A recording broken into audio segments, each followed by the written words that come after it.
بسم الله الرحمن الرحيم. السلام عليكم ورحمة الله وبركاته. ازيكم حبايبي، عاملين ايه؟ اللهم صل وسلم وبارك على سيدنا محمد وعلى اله وصحبه وسلم. النهارده حبايبي هعمل لكم وصفة بسيطة وسهلة وجميلة قوي وفي نفس الوقت مغذية. يعني في حاجات في ناس ما بتحبهاش ممكن تحبها بالطريقة دي. هنعمل وصفة بتنجان جديدة، بتنجان الرومي. هنعمل وصفة جديدة قوي هتعجبكم وهتحبوها وهتبقى بطريقة حلوة وفي نفس الوقت فيها مكونات غذائية كتير لاولادنا. اول حاجه معانا ايه؟ معانا بتنجان رومي، انا مقطعاه حلقات كبيره بالشكل ده كده. وبصوا بعد ما تيجوا تقطعوه خلي الحلقات بتاعته تخينه، تخانتها من بره تخينه شويه كده، وما تشيلوش القشر بتاعها عشان بتبقى متماسكه واحنا بنعملها. انا مقطعاهم كده اهو، معايا بتنجانتين او 3، انا مقطعاهم بالطريقه دي كده. ومعانا تاني يا حبايبي، ومعانا هنا جزريه مبشوره اهي، ومعانا بصل وكزبره او بقدونس او شبت، اي خضره عندكم تحبوها اعملوه. ومعانا هنا دقيق، ومعانا هنا جبنه اسطنبولي مع جبنه رومي، ومعانا هي قطايه مقطعه حتت صغننه، ومعانا فلفل الوان وحته تومه، ومعايا 2 بيضه، ومعانا هنا ايه باكو مرقه فوريه يدي طعم حلو معانا. ان دلوقتي بصوا انا بدات اهو قطعت 2، انا هوريكم البتنجان انا هقطعه ازاي.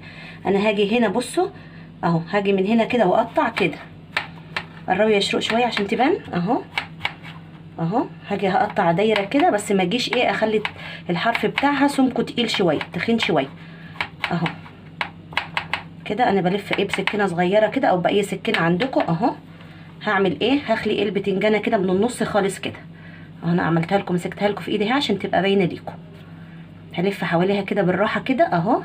هاخد القلب بتاع البتنجان واخلي الطرف اللي بره ده عشان ده اللي هنستعمله، وهوريكم انا هعمله ازاي. بصوا طريقه سهله ازاي. انا هاخد اعمل معاكم كمان واحده اهي برضو. هاجي على الصينيه كده، اعملي على صينيه او على القطاعه عندك، وهمشي كده من النص. يعني تخنت البتنجانه تبقى حوالي سنتي كده من بره. جربوا حبايبي الطريقه دي ان شاء الله هتبقى حلوه ومغذيه لاطفالنا. وبنعمل غدا بسيط باقل تكلفه، نعمل جنبه بقى عيش، نعمل جنبه حاجه تانية مع مكرونه مع حاجه، يبقى حلو قوي. اسفه على صوتي حبايبي عشان عندي برد، معلش اهو. بصوا انا هعمل الكميه كلها كده، وهاجي هنا على القلب اللي انا هعمله ده. القلب اللي انا هعمله ده هقطعه كده حتت مكعبات كده اهو. القلب ده مش هيترمي، احنا عم نعمل القلب بنشيله بس مش هيترمي. برضه هناخد القيمه الغذائيه اللي فيه ونقطعه ايه مكعبات كده صغننه اهو. معلش ايدي فيها اصابه، معلش بطلع صينيه من الفرن لزقت في ايدي اهو. هنقطع بقى ايه الكميه ديت كده كله، هنقطعه مكعبات صغيره كده. انا هكمل معاكم الكميه دي هكمل بقيه البتنجان كده، وهقطع الكميه دي مكعبات كده واحطها هنا عشان اوريكم ايه وانا راجعه اوريكم الحشو. خلاص يا حبايبي انا خلصت اهو، قطعت قلب البتنجان مكعبات صغيره زي ما انتم شايفين كده، وخلصت الكميه بتاعتي زي ما وريتكم قبل كده. وخلي سمكها تخين شويه زي ما قلت لكم عشان بس ما تتقطعش مننا في القلي. احنا كده كده هنقليه. هحط بقى معاكم، انا معايا الفلفل الالوان وحته تومه زي ما قلت لكم، هنزلهم اهو. حته فلفلايه سبايسي، اللي عايز حته فلفلايه سبايسي يحط، اللي عنده اطفال صغيرين بلاش عشان ما تبقاش حاميه عليهم. ومعايا الباكو المرقه الفوريه، ومعايا القوطه الصغننه دي قطايه مقطعه حتت صغننه برضو اهي. ده اللي هنحشي بيه القلب ده. ومعايا الجزرايه المبشوره دي عشان تديله تسكيره حلوه، الجزر حلو ومغذي. بصوا كل العناصر الغذائيه وكل الحاجات الالوان دي كلها فيها غذاء جميل جدا لاولادنا. ممكن يكونوا هم ما بيحبوش البتنجان. انا عندي كمان هنا بيضتين اهو. الاول انا هقطع معاكم، معايا بصلايه خضراء كمان انا نسيت اقول لكم عليها. انا معايا بصلايه خضراء كمان هقطعها على الخليط ده. انا معايا بصلايه خضراء ومعايا الخضره، فانا هاخد بس الحتت ايه البيضه كده تديها طعم. هقطع الحتت الخضراء كده حتت صغننه اهي. برضو البصل حلو اليومين دول، مضاد حيوي جميل قوي. والفلفل والجزر والقوطه وكل ده حاجات مغذيه جدا. وما نعمل الاكله دي هنحبها وتتاكل بالعيش وتبقى حلوه قوي مع بطاطس مع جبنه بالقوطه، بتبقى حلوه قوي. ممكن تبقى فطار، ممكن تبقى غدا جنب اي اكل برضه هتبقى جميله وحلوه. انا قطعت اهو معاكم البصل حتت صغننه. وهقطع كمان معاكم الخضره، شويه الخضره دول شبت بقدونس اي حاجه عندكم خضره تحطوها، مش شرط حاجه يعني، اي شويه خضره عندك موجودين في البيت. احنا على طول بيبقى عندنا الخضره دي في البيت لسلطه او لحاجه بتبقى حلوه. هنقطعهم برضو كده حتت صغننه اهو. الخلطه دي هتبقى حلوه قوي.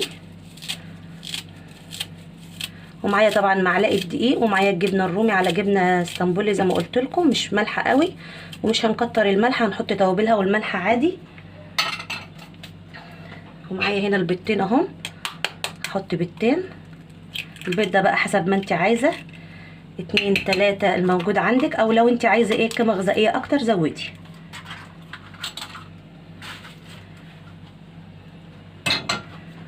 هحط بقى هنا الباكو المرقه الفوريه ده ادها طعم حلو اهو. هحط الاثنين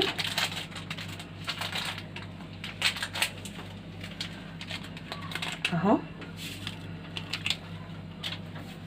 وهحط طبعا بقى التوابل، هتبلها عشان لسه هعمل حساب الجبنه، هتبل دول واعمل حساب ان انا عندي جبنه. هحط اهو معلقه ونص ملح، مش عايزينها حادقه قوي، وحطيت حته تومه، وهحط ايه نص معلقه سكر تعادل بس ايه الحموضه بتاعه القوطه. هحط بقى فلفل اسود، حوالي نص معلقه فلفل اسود كده، الاكتر فيها يبقى الكمون. الكمون بيدي طعم حلو وريحه حلوه مع البتنجان. حط معلقه كبيره كده كمون او معلقه وشويه كمان. وهحط البهارات بتاعتنا المشكله حوالي برضو نص معلقه. وهحط رشه قرفه صغيره قوي اهي تدي ريحه بس وطعم، وحاجات قليله من جوز الطيب والحبهان. وهحط حبه كزبره جافه برضو معاها، انا حطيت كزبره خضراء بس الكزبره الجافه بتبقى حلوه برضو.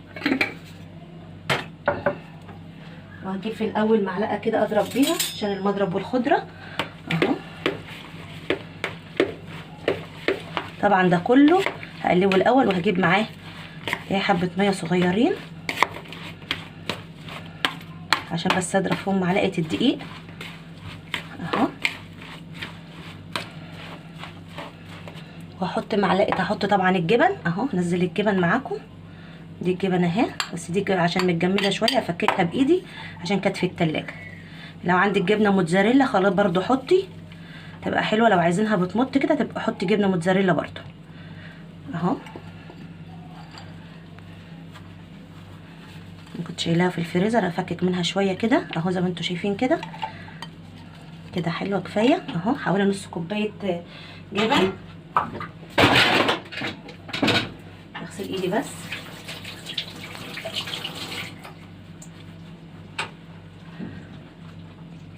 نقلب بقى كل ده يا حبايبي. بصوا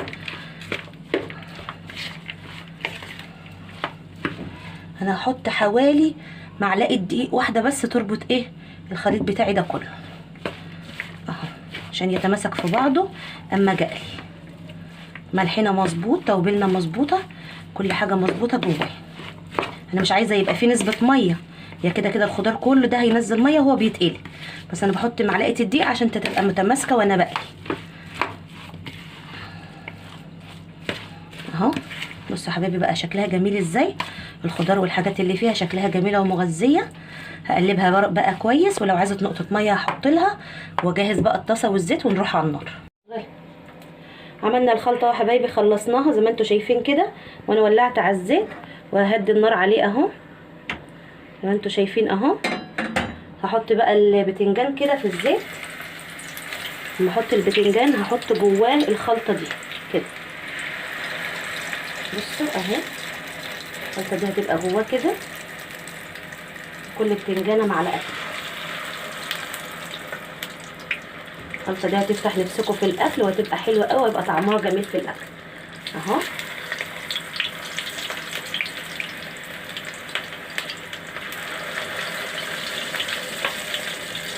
وهتمسك وهتستوي مع البتنجانه، هتستوي كويس قوي مع البتنجانه كده اهو. كده كده هتحمر من فوق ومن تحت ويبقى طعمها حلو قوي. هتحمر بقى واقلبها واقليهم كلهم بالطريقه دي زي ما انتم شايفين، بس تقلبيها بشوكه اهو. اول ما نحط الخلطه دي نعمل عليها كده بشوكه عشان تستوي والبيض اللي فيها يستوي. نبتدي بقى نعلي النار شويه اول ما نحطها، بس النار ايه تكون ايه هاديه. هوريكم بس اول واحده هقلبها عشان اكمل الكميه عشان الصوت بتاع القلب. بصوا الخلطه دي هتبقى طعمها قوي حلو قوي، جربوها اللي عايزها سبايسي يعملها فلفل سبايسي شويه او يحط فيها الشطه او الهريسه.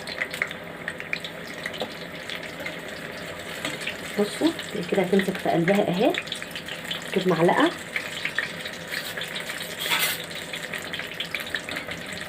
انا اقلبها بالراحه خالص.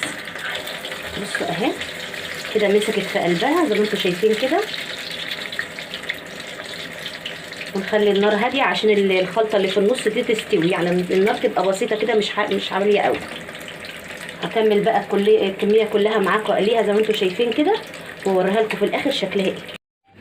وكده حبايبي خلصنا وصفتنا، وصفه سريعه وبسيطه وسهله وكمان مغذيه وفيها كل العناصر الغذائيه زي ما قلت لكم، وكده اطفالنا يحبوا ياكلوها. ما تنسوش اللايك والشير وتفعلوا الجرس عشان يوصل لكم كل جديد من قناتي. والسلام عليكم ورحمه الله وبركاته.